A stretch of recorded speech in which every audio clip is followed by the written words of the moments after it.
Hey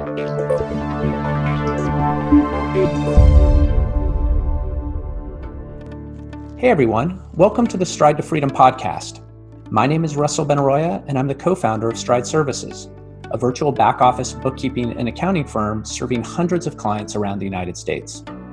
This podcast is designed to help small business owners focus on growth and innovation. In other words, focus on those things that inspired you to start your business in the first place. We call it your Genius Zone. We do our job on this podcast when business owners feel like they have the trust and confidence to build the right team of partners around them that will help them grow. Thanks for joining. Let's go.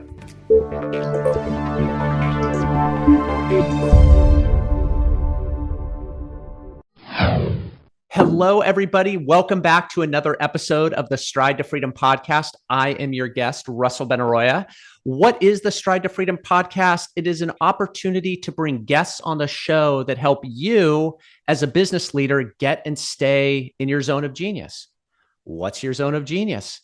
Your zone of genius is that thing you do that is effortless or feels effortless for you, where you provide the highest value, where you make the maximum impact, where you also lose track of time, where people say to you, I don't understand how you do it. And you're like, I don't know either, but it's where I get my greatest amount of energy. The Stride to Freedom podcast is sponsored by Stride Services. We are an outsourced bookkeeping and accounting and fractional CFO services firm for high growth professional service companies like marketing agencies and IT managed service providers. What is our Genius Zone at Stride? Our Genius Zone is helping business leaders use data to make better business decisions. Okay, enough about Stride and why the Stride to Freedom podcast exists. Let's jump into my conversation with a guy who I've been so excited to talk to, Nick Points from Char Tec. Nick, how are you, buddy? I'm doing well, Russell. I thank you for having me on. It is so great to have you. Nick, for a little bit of background, everyone, is the director of sales for Char Tec, which is a learning and training company designed to help IT leaders learn the business side of their business. So Char Tec is a really cool story, which Nick will share with us, that was born out of what I look at as a real life laboratory. So he helped build a company, otherwise like known as a master MSP, called AARC, called AARC.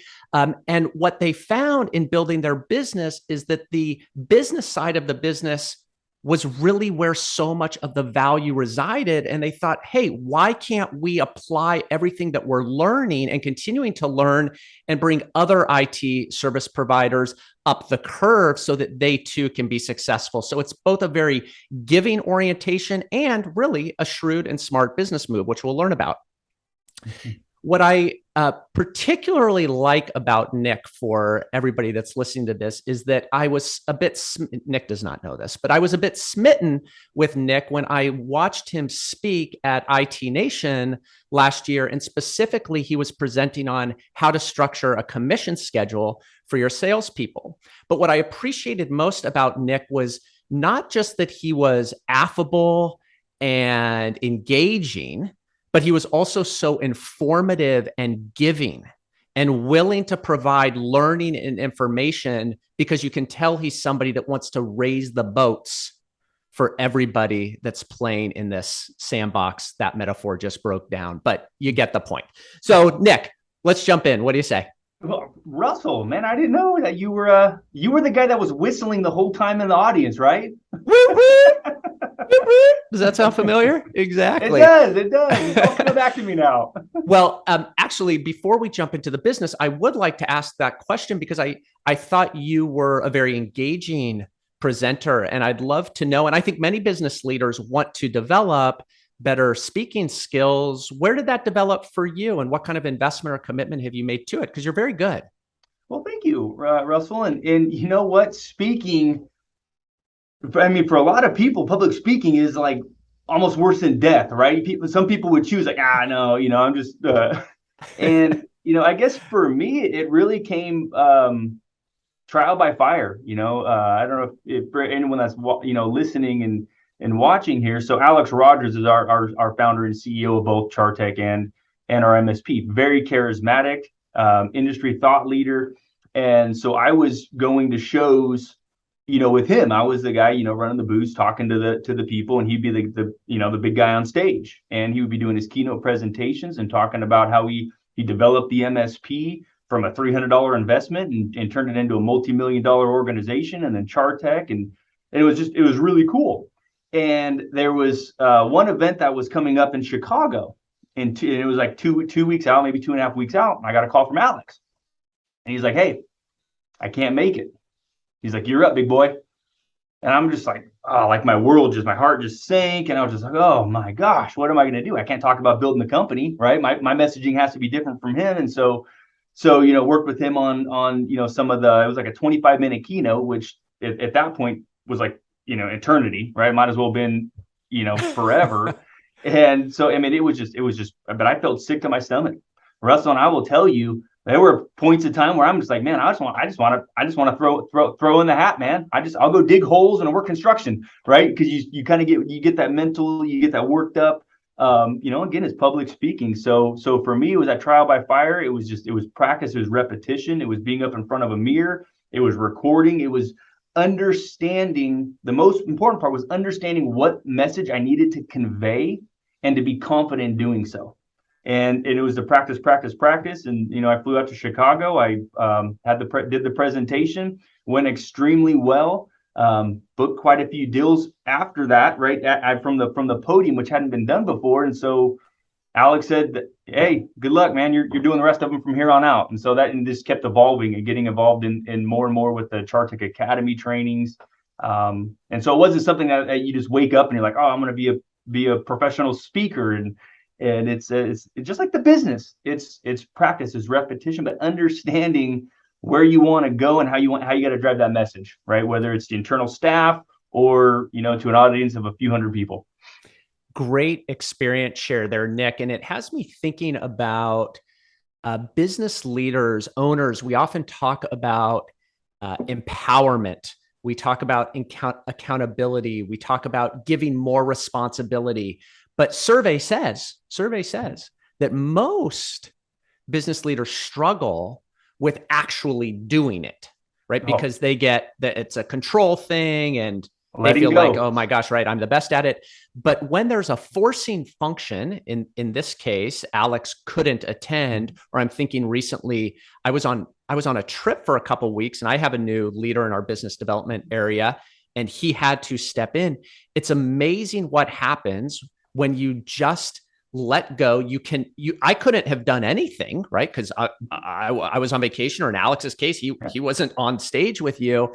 And it forces this moment for you to rise, and you were the right person to take that mantle, and the trajectory shift was significant, super cool and notable.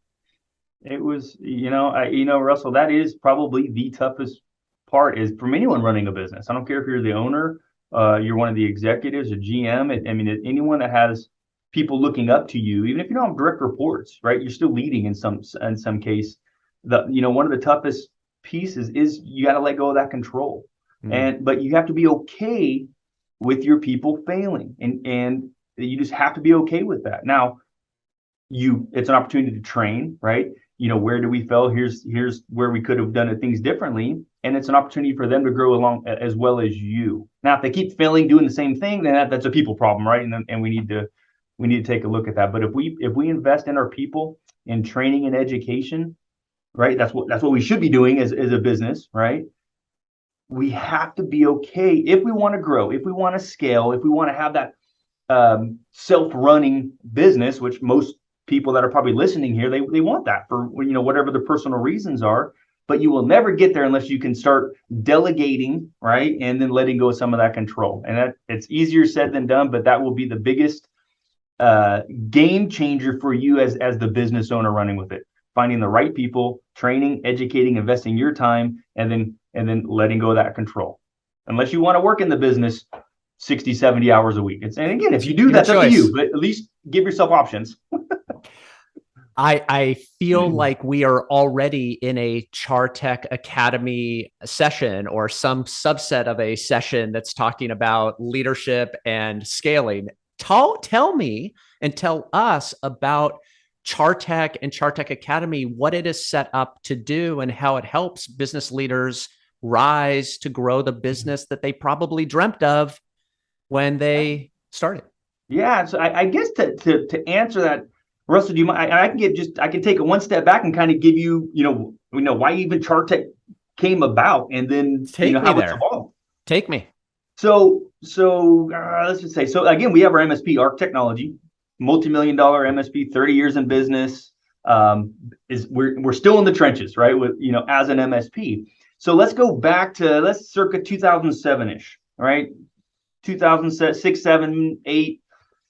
Managed service wasn't really a thing yet, right? Monitoring agents started coming out, and as an MSP, I mean, we went through all those transitional phases. We just did break fix work. We sold computers, right? And then Costco started selling computers, right? And we had CompUSA to compete with, and it was tough to compete with a company where you could walk into their store, you could buy a computer for less than our cost was, 20 pounds of hamburger meat and your underwear for the next year, and you walk out.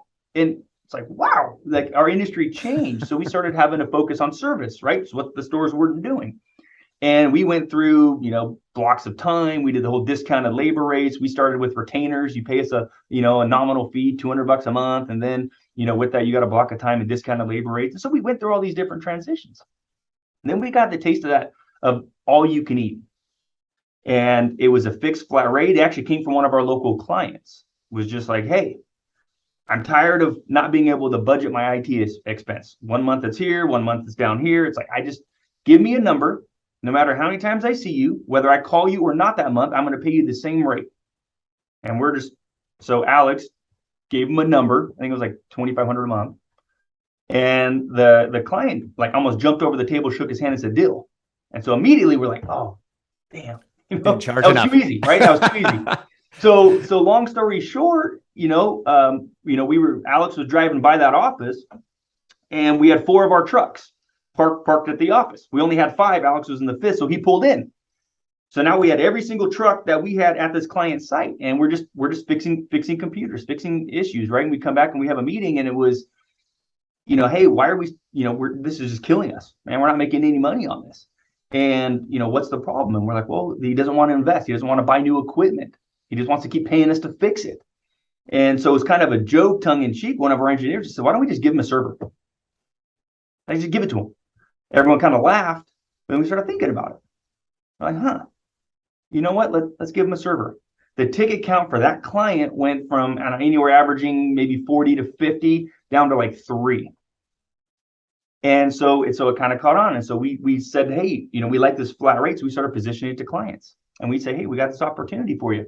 No matter how many times you see us, call us, whatever, you got a budgeted rate. And they loved it. And they're like, sign me up. But then we had to say, well, hold on here. We need to talk about an investment into your network to get you to standard so we can actually perform the services we just promised you. And a lot of times, Russell, they didn't have that money sitting there, that 20, 30, 40, 50, 60, 80, 100 grand project money. They were cool with the monthly. And then we tried can we just replace this part now and you'll do the server next quarter? And they're like, yeah, that works. And next quarter would come by, and guess what happened, Russell? No money. Yeah, well, you're not going to believe what happened. This client did this, and I just don't have the money. And so we kept pushing it out. Now we're supporting equipment at a flat rate, and it was just killing us.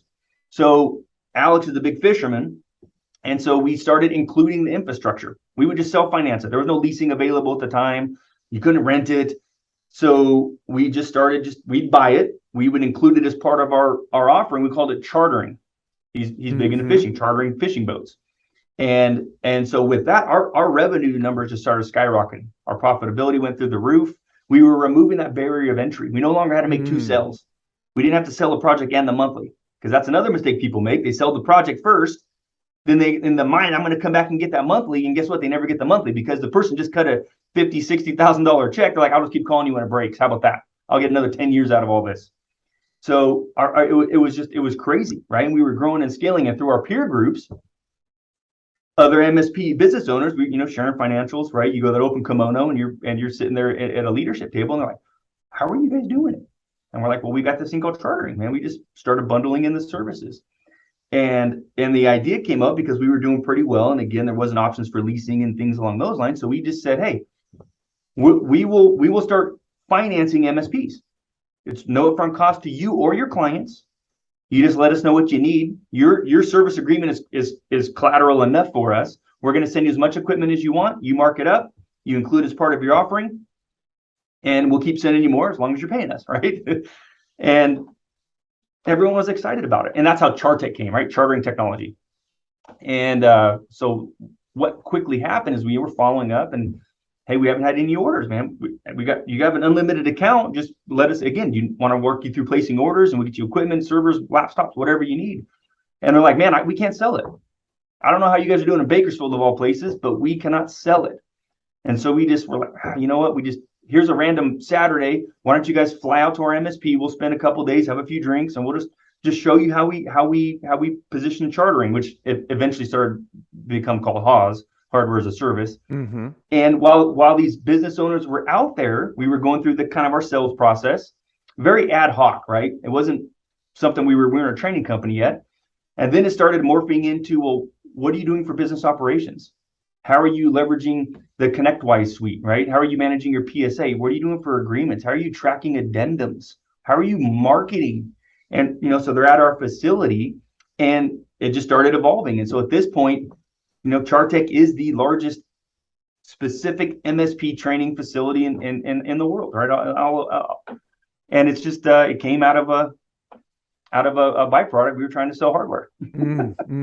It's so beautiful and elegant how retrospectives make things look so obvious and easy, Nick, right? Like you could look back at Amazon and their decisions around bringing other companies onto their platform to sell their products. And you could imagine at the time, it was like, oh my gosh, like, but if we do that, like, it's going to cannibalize our other business. And do we want to do that? And then now we look back, we're like, oh my gosh, it's obvious. That was the pathway to them to become the world's biggest store.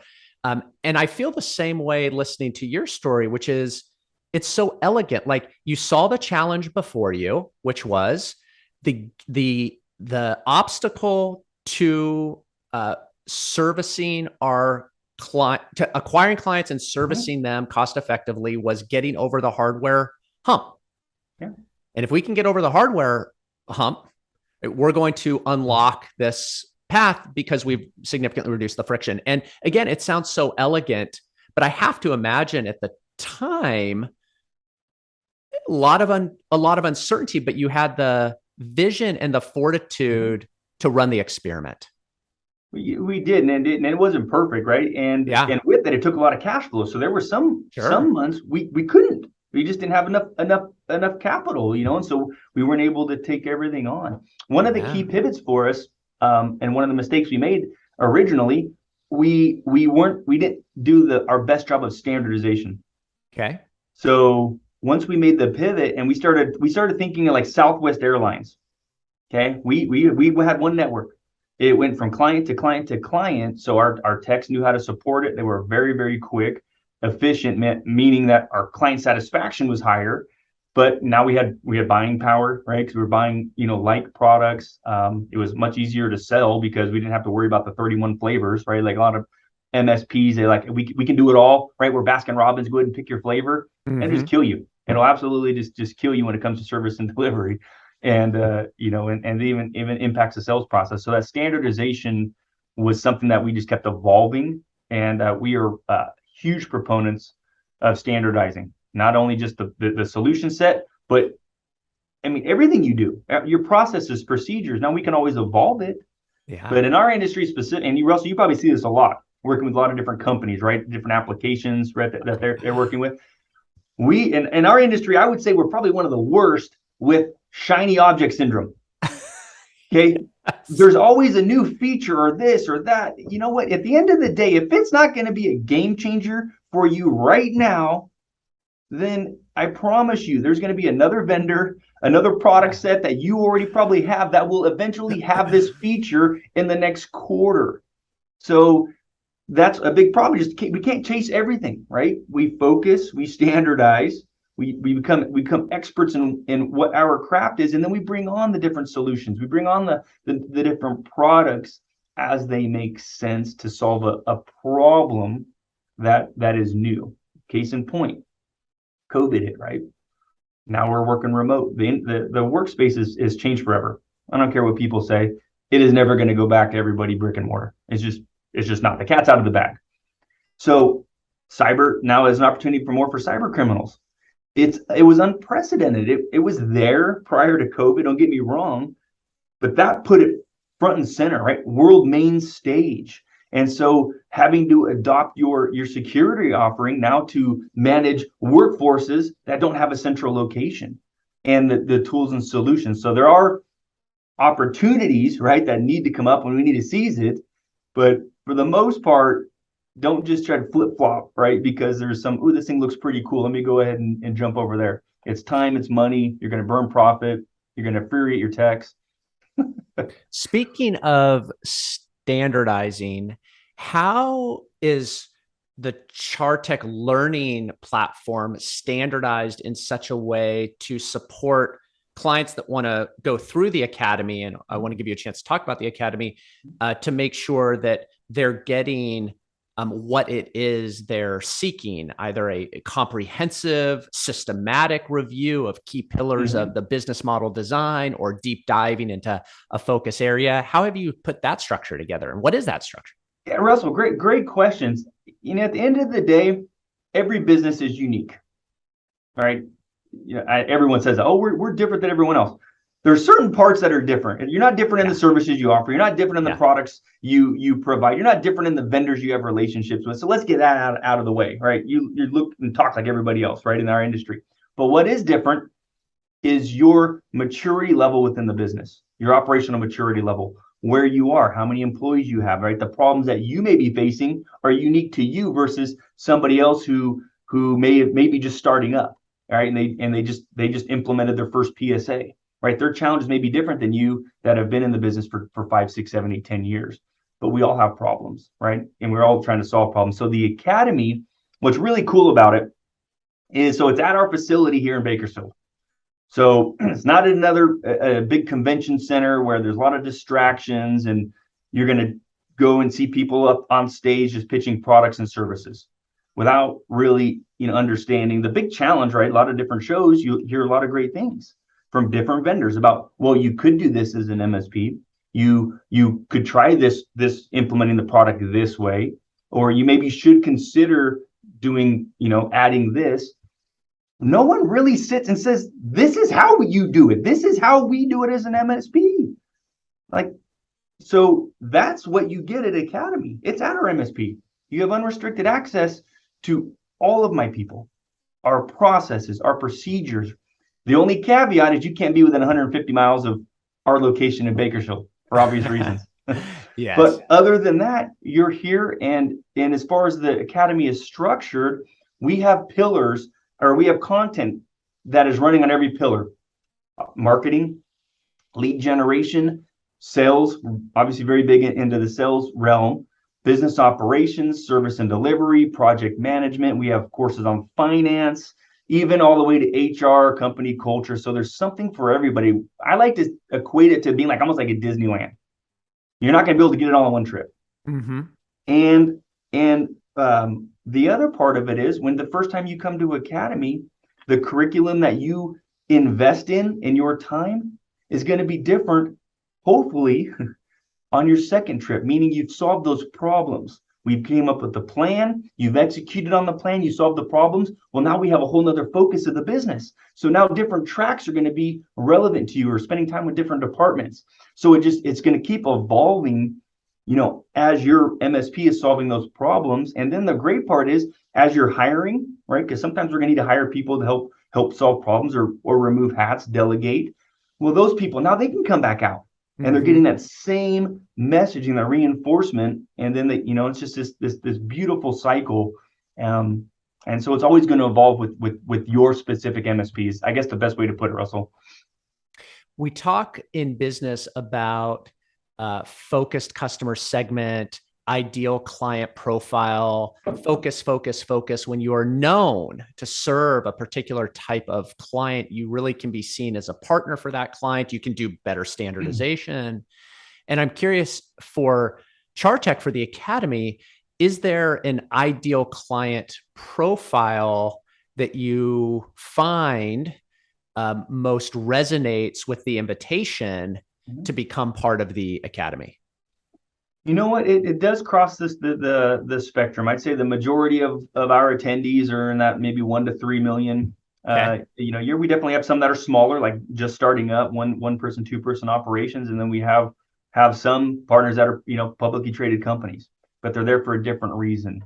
So boiling it down, the business owner who's starting up, they're going to have again those different needs, and then we have other companies where again they have hundreds and hundreds, thousands of employees, and then they may decide just to send, as an example, copier companies. Sure. If you guys haven't realized this over the last decade, they are coming into our industry, right? Into managed services, right? Just like phone providers, right? So it's just convergence. They have sales forces. They're just not trained in selling managed services. Copier sales are different process. It's a different mindset.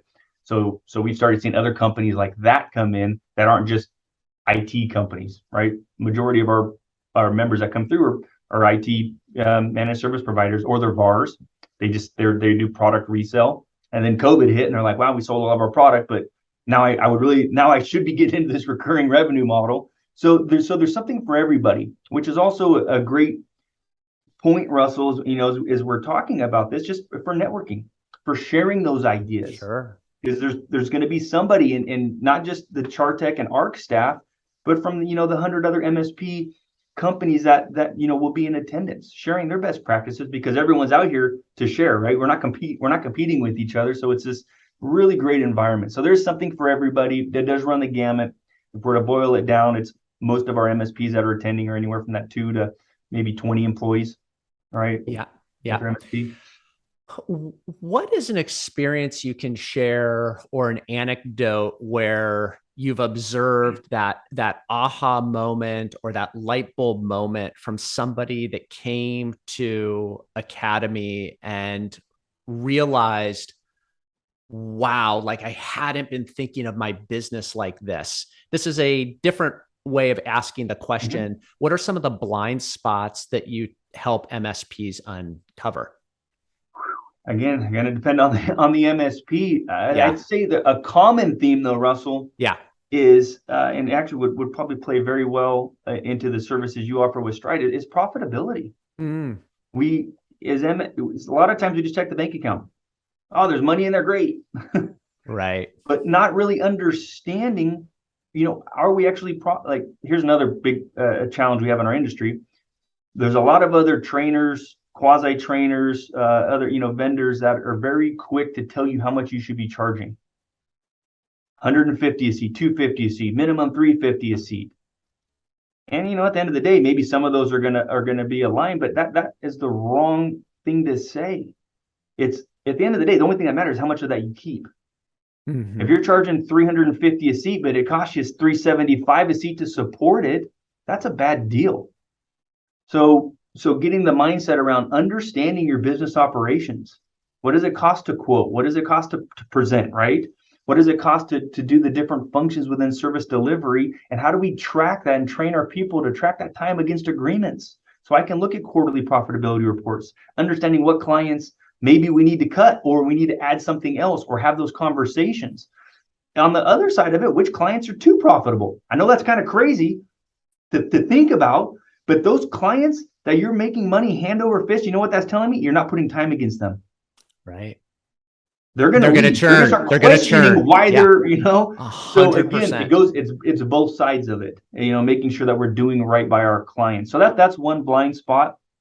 The other one is kind of the big aha moment we see time and time again is people, they come out and they want to grow their business. They want to add that recurring revenue. They want to be profitable in doing so. They want to have higher close rates. They don't want to just rely on referrals, right? Closing a referral is much different than having a prospecting, right? And work in the process. Referrals, for the most part, are laydowns, or they should be, right? You're doing your job. You're getting referrals in based on your successes. I'm not gonna say it's an easier sell, but it's an easier sell, right? That process. So they come out and they invest in training because now they're getting to the point where I have to grow and I actually have to work marketing leads, and these people don't know me. I don't have a personal relationship with them. And so they go through our trainings, and then they'll come back, or just if you look at our Facebook page, you guys jump on there, the Char Tec MSP group. There's video after video, people doing their selfies, their self videos of saying, I've just added 15,000 in MRR with the $60,000 project. I've added hundreds of thousands of dollars within weeks of attending your academies or your sales labs. And the funny thing was, they're always like, I believed it. I was a believer, but now I'm really a believer. When as you're going through the processes, it looks easy, and you're like, oh yeah, I know it works. But once you actually do it and you execute and you follow the process, you see the results, then you become the real believer. So it's pretty funny. That's one of those kind of aha moments. And they're like, I wish I would have done it, a decade ago. Yeah, I love it. A couple of thoughts come to mind. One is to suggest to any business owner to continue doing the same thing you have been doing, even if you do it better, and think that you are going to scale your business to 2 to 3 times the size that you are today is a fallacy, because growth typically is accompanied by the necessary investment in people and infrastructure and process to take that step function, right? We're in a business growth is a step function environment, not a linear environment. And what I'm curious about, Nick, is how do you guide MSP owners in thinking about the investment that's going to be important or necessary if they want to translate all this good learning from the academy into action? And I know the answer is it depends, of course, depends where people are on the spectrum. But yeah, I'd love for you to ruminate on that with me. I'm a big believer in challenging status quo. So there's a couple ways I do. So as an example, a lot of times the owners, they're IT people. That's their passion. They don't want to be a public speaking. They don't like sales. It's just that necessary evil that they deal with. So one of the first hats you like to remove is hire that salesperson. And so I have to have those conversations with them with like, yeah, it sounds great. But the first thing I ask is, do you have a process? Is it documented? Is it in your CRM? If the answer is no, you're not ready. Right? I have like about 7 checklist items. And one of the last ones I ask them, do you have 6 months of base salary set aside cash in the bank? Because they make a mistake. I hire somebody, I pay them 2 months, and in their minds are like, this person's going to start closing deals and they're going to pay for themselves. And in reality, that's not the case. There's always bluebirds, don't get me wrong. But those are the types of conversations that we're having. When I'm talking to them about where you want to go in the business, where do we want to grow, and we start mapping out these steps, before I throw a body at a problem, I challenge, are we using technology that we're already invested in? Can we automate this? Does it have to be a manual process anymore? Can we automate it with a tool that we already have? Case in point, most MSPs get a PSA and they use 2% of it. They do for ticketing, and that's it. And then they start bolting on other applications instead of just, hey, let's take a look at what we're already investing in. Are we using it to solve these problems? Is it possible? And those are the types of conversation. I know it's pretty broad, Russell, but really you got to look at where you want to go. And before I'm going to throw money in hiring and training and putting a body at it, can I automate? Can I better use technology we have? And in some cases, Russell, do we outsource? And that's very hard for us, and it's kind of funny. It's so ironic. IT providers, this is all we do. You don't hire an IT guy, hire my company, right? You're not experts in it. Leave the technology to us. You run your business, right? That's our whole motto. But yet, when it comes to our time to do it, it's like, oh, wait, no. I don't want to outsource that. I want to hire people. And so there are, again, may not work for everybody, but think about it. Again, challenge status quo. Just because we had people in that role before may not necessarily be where we have to go. But it is, Russell, you hit the nail 100% on the head. It's a tiered approach. It's step by step, right? And we have to set our goals. I always say, what are the top 3 problems that we need to solve? Let's just put it down to 3. And then we're going to have action items within those 3 major issues. That's what we focus on. That's your focus for the next quarter, 6 months, maybe it's a year. We start making progress to that. Put everything else aside. because we get overwhelmed, we get overloaded, we try to do too much. We think of the end goal and not the steps that we need to take to achieve it, and we end up not doing anything. We maintain status quo, we get frustrated, and we come back year after year to the same shows, the same training events, and we talk about the same problems. I want to acknowledge your comment about using 2% of the PSA, and just use the opportunity to give a shout out to our friend Bill Black at Focus Planet, who connected the two of us, because Bill is an awesome guy. He's a great example of a firm that has been built to help MSPs optimize the utilization of ConnectWise Manage. So just a little show note here. So Russell, just to add on to that, so Bill's another great example.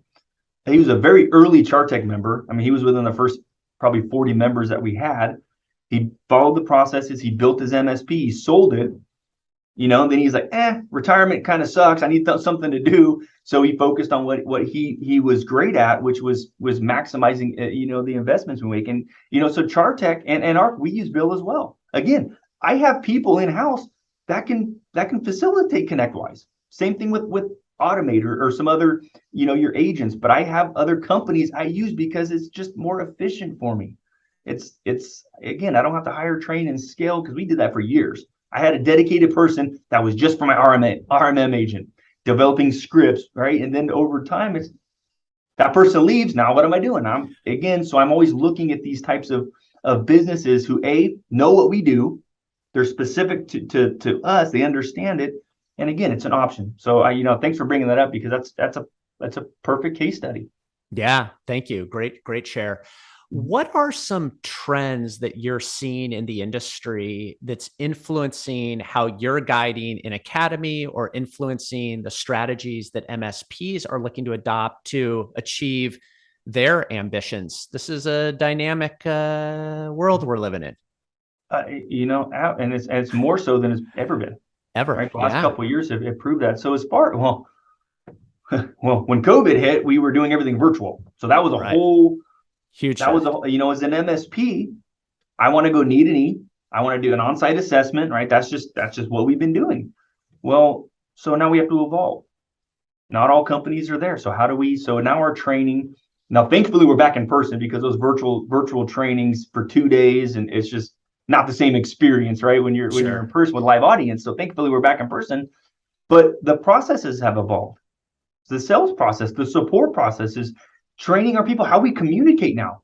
So sometimes it's so the tracks, and then adding in different products and services, and then injecting those into processes like Teams, right? Or Zoom.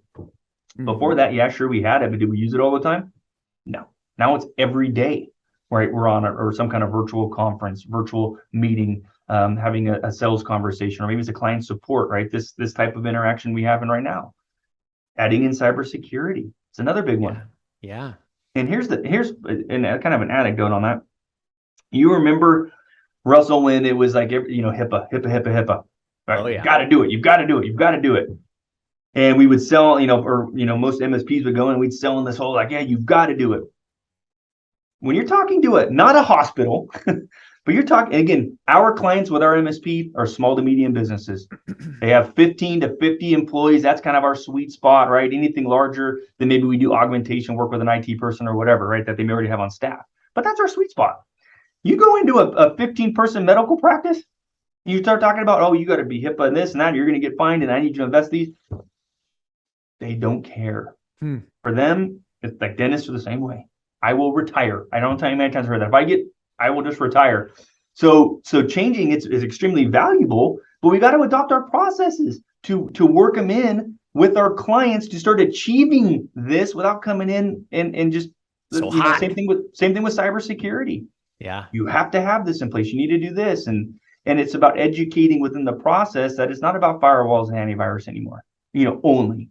And start talking about the business implications, so that the training and the content, it has to evolve with what's relevant, and then putting it into the processes as it relates to an MSP talking to an end client. And so that part is always evolving, and keeping that curriculum.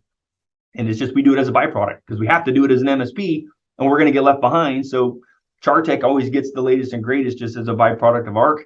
our MSP and then our Char Tec members, right? It's that collaboration. So that's how we are staying relevant with the training. This isn't a universal comment. More often than not, clients care very little about what you are actually going to do. What they care about is what is the outcome that you're going to achieve, right? And the outcome often is a somewhat of a subjective outcome. It is, I want to have confidence that somebody in my orbit owns this part of the outcomes of my organization. Or I want to have confidence that we can bill in a timely and accurate manner. How you choose to do it, what piece of technology you're using, I do not care. But oftentimes when you're in it, you want to talk about the technology because we're excited to talk about technology, right? Oh my gosh, this thing's so cool. It's going to do this. I don't care. And we end up losing the opportunity because we get so saddled with the what and not focused on the why. Russell, very well put. You know, in our industry, we're notorious for overselling. Totally. We have a very feature-rich offering. So we get so excited about it, all the cool technologies and the things that we do, but we fail to effectively communicate to a business owner, to a board of directors, to a leadership team of why that is even important to your business. Because if I can't answer that, then I don't talk about it. I may include it, but I'm not talking about it. But if it's not relevant right now for them, because then they just, well, can you go ahead and remove that piece? What does it lower my rate to? Or worst case, Russell, what happens is we're talking about all these great services we offer, right? As a case in point, I told you earlier, I'm big on standardization. I include 24/7 support for all of my clients. I think it's pretty cool, Russell. If no matter what time of day it is, holidays, weekends, you can reach out to my team and you can get support to keep your business up and running. I think it's cool. Would you agree that's pretty cool? It sounds cool, Nick. But if you are a Monday through Friday, 8 to 5, you don't go in on the weekends. You don't need it. Right now, but again, here's the caveat. I include it. But when I'm talking to the clients, I don't talk about how great the 24/7 support is if they're not a 24/7 company. I let them know you have support during your business hours. Then when they go, oh my gosh, what happens if I stay later? I have to come in on a weekend. You know what? We'll take care of you. Don't worry about it. They're like, oh my gosh, that's great. Thank you. Right now, it's a value add. But it's the mindset, because you're not a business owner who doesn't care. It's just like everybody listening here. For those of you who still have DirecTV or cable, right? You have the little black box. Can you imagine if that person came in to install it and they're talking about how great that black box was and what nobody on this thing can tell me what CPU's in it, what kind of processing memory. You don't care. I just know when I turn my TV on, I want my 750 channels and I'm just going to focus on the 3 that I watch.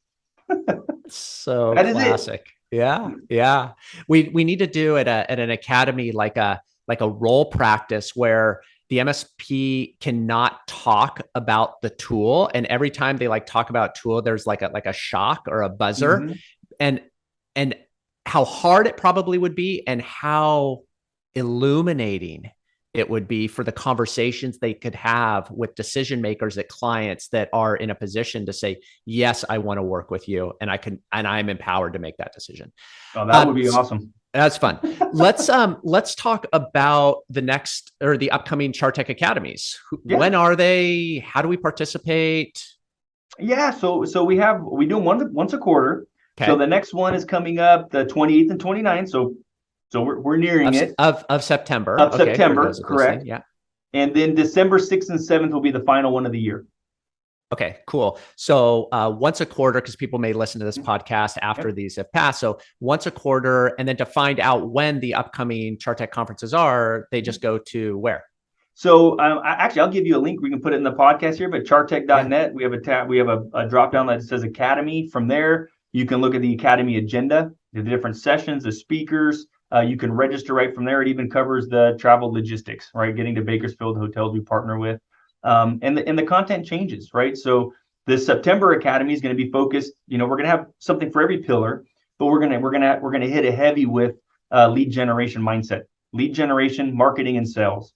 And then as we go into the final Academy of the year, we put an emphasis on planning, preparation, and strategy planning for 2023. And so again, every academy is gonna vary a little bit, but the content and the different pillars will be touched. Awesome. Nick, I'm so happy that you and your team have made the decision to invest like you have to raise the awareness of possibility for MSPs broadly. You're clearly providing a tremendous amount of value. And I've been in a number of industries as an entrepreneur, and I don't think I have seen the level of collegiality and collaboration that exists in the MSP space. And you're just a great example of it. Well, thank you, Russell. Appreciate that. You're welcome. Okay, that is all we have time for today on the Stride to Freedom podcast. Nick, it was such a pleasure spending time with you. Oh, thank you for having me. This was fun. Oh my gosh, you made it a ton of fun, and you also made it very informative and educational. And even if you're not an MSP, what Nick is talking about today around core pillars of the business of your business are applicable regardless of what industry that you're in. And frankly, if you're in a professional service business and you have an aspiration to be charging customers on a recurring revenue basis, which many of us do, right? That subscription type of model, understanding the dynamics of how to sell that and service it profitably is so important. I think MSPs are on the front line of experimenting with innovation in that type of business model, which is super cool. Thank you, Nick. Thank you. Okay. Thank you, everybody. We will see you on the next episode of the Stride to Freedom podcast. Have a great day. Bye.